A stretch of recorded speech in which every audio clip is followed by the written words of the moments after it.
Bismillahirrahmanirrahim. Dear student, Assalamu alaikum. I am from Oxford Islamic Scientific School. Today's our topic is contribution of European biologist, lecture number 6. इसमें हम non Muslim scientist की contribution पढ़ेंगे. William Harvey first describe the circulation of blood, यानी blood कैसे circulate करता है bodies के अंदर, ये इन्होंने सबसे पहले बताया था.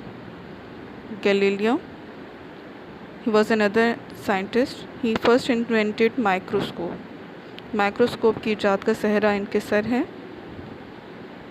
Next Robert Hooke, he discovered cell. हम जानते हैं cell is the structure and functional unit है, हर जानदार का बेसिक यूनिट है सेल होता है. रॉबर्ट हुक ने सबसे पहले सेल की डिस्कवरी की थी. Linnaeus, he developed method of classification for organism and give nomenclature.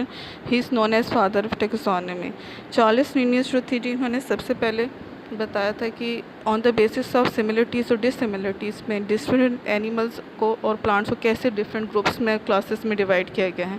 इसके अलावा उन्होंने बाय नॉमेनक्लेचर या टू नेमिंग सिस्टम दिया था मुख्तलिफ प्लांट्स एंड एनिमल्स के लिए, जो एक साइंटिफिक नेमिंग सिस्टम भी कहलाता है. फॉर एग्ज़ाम्पल, इंसान को जो साइंटिफिक नेम है दैट इज़ होमोसेपियन. इसी तरफ अगर आप देखें, फ्रॉग का साइंटिफिक नेम होता है जी Rana टिग्रेना.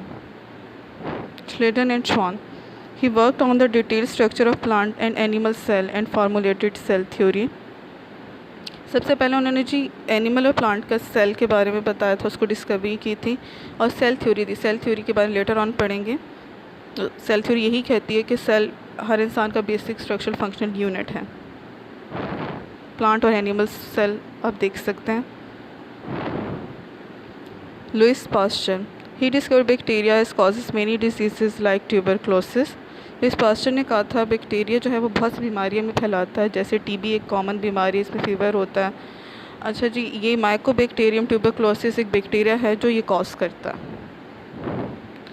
J Lister, he discovered antiseptic. Antiseptic क्या होती है? जो ज़ख़म वगैरह पे हम लगाते हैं वो मेडिसिन लाइक आयोडीन, टिंक्चर आयोडीनिक है. कार्बोलिक एसिड जी ये बेंजीन से एक्सट्रैक्ट किया जाता है, पॉइजनस होता है, मेडिकल में यूज़ होता है. आयोडीन जानते हैं कि यूजली ज़्यादातर एंटीसेप्टिक दवाई के तौर पर इस्तेमाल होती है. चार्ल्स डार्विन, उन्हें बुक्स राइट की थी जी origin of species about evolution, यानी एवोल्यूशन ज़िंदगी की इब्तिदा और इत्तिका के बारे में इस किताब में बहुत डिटेल से जिक्र है.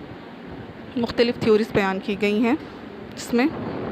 George John Mendel, he gave his famous law of heredity and laid foundation of genetics. उनको फादर जेनेटिक्स भी कहते हैं क्योंकि उन्होंने विरासत के बारे में मुख्तलिफ़ किस्म की थ्योरीज दी थी. यानी एक कैरेक्टरिस्टिक्स या खसूसियात पेरेंट्स से ऑफस्प्रिंग इन बच्चों में कैसे ट्रांसफ़र होती हैं उनका जिक्र किया गया है इसमें. Watson and Crick, he developed double helix model of DNA to explain function of DNA as a heredity material. उन्होंने सबसे पहले एक डबल हेलिक्स स्ट्रक्चर, डीएनए हम जानते हैं कि मेन हेरिडिटी मटेरियल है, यानी जितनी भी इंफॉर्मेशन होती है वो एक नस्ल से दूसरी नस्ल में इसी के ज़रिए ट्रांसफ़र होती हैं. इसका एक डबल हेलिक्स स्ट्रक्चर होता है जैसे नज़र आ रहा है आप लोगों को. ये थी जी तमाम कंट्रीब्यूशन. आपका होम टास्क है जी लर्न ऑल कंट्रीब्यूशन. थैंक्स.